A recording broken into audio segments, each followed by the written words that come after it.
Hello বন্ধুরা, এ দেখো আমি চলে এসেছি যে নতুন ভিডিও নিয়ে। তোমরা হয়তো জানো না যে আমি সিলভার জুয়েলারি, গোল্ডেন জুয়েলারি এগুলো আগে বানাতাম, এখন নিজের জন্য বানাই, বিক্রি আর করা হয় না। যাই হোক, এখন আবার নতুন উঠেছে ক্লে জুয়েলারি ফ্যাশন। এ দেখো আমি ক্লে জুয়েলারি বানাচ্ছি মল্টেড ক্লে দিয়ে। এটা হচ্ছে লকেটটা, পেন্ডেন্ট। আবার এটা হচ্ছে একটা কানের, এখনো কমপ্লিট হয়নি। এটা কানের হচ্ছে, জাস্ট করা হচ্ছে এখনো রমাল দিয়ে, তারপরে কালার হবে।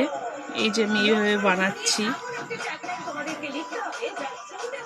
সম্পূর্ণ হাতের ট্যালেন্টে বানানো, বুঝেছো? অনেকটাই চাপের ক্লেটা। হ্যালো বন্ধুরা, এই দেখো আগের দিন ধরে যে ক্লে জুয়েলারি বানাচ্ছিলাম সেটা দেখিয়েছি। আজকে সেটারই দেখো প্রাইমার হচ্ছে হোয়াইট কালার দিয়ে। তো প্রাইমার করার পর তারপরে ফাইনাল কালারটা আসবে। এটা এই যে হলুদ কালার হবে পরে। সানফ্লাওয়ার তার কানেরটা হয়েছে, বুঝতে পারছো? এই দেখো আমি করছি এগুলো সব।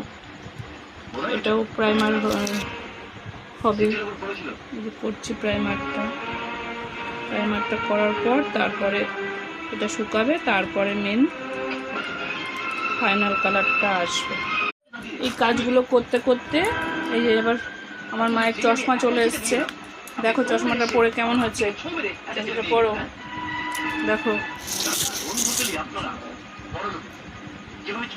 দেখতে পাচ্ছ ঠিকঠাক? এই যে আমার জুয়েলারিগুলো দেখতে পাচ্ছ, বুঝতে পারছো? এটা কি কালার বলো? Navy blue. ওই যে বলতে পেরেছে এটা নেভি ব্লু কালার। এই যে চুড়িগুলিও বানিয়েছি, আরও আছে, আরও এখনও আছে, কমপ্লিট হয়নি এখনও। সব কমপ্লিট হলে তোমাদের দেখাবো। দেখো আমার জুয়েলারিগুলো কমপ্লিট হয়ে গেছে কালার করা। এই যে এটা হচ্ছে একটা সানফ্লাওয়ার, এটা এখন এগুলো ঝোলাবো, আঠাটা শেষ হয়ে গেছে তাই। এটাও একটা সানফ্লাওয়ার, এটা একটা মডেল, এটা টাই চেনের মধ্যে, এটা নর্মাল চেনের মধ্যে।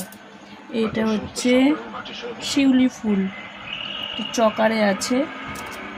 এটা হচ্ছে কাপড়ের ওপর ফেব্রিক করে করা হয়েছে। এটা লকেট, এগুলো কানের, আরও আছে। এটা একটা সিলভার জুয়েলারি বানিয়েছি। এগুলো কেমন হয়েছে তোমরা জানিও অবশ্যই। আমি পরবো তখন দেখতে পাবে আরও কেমন হয়েছে।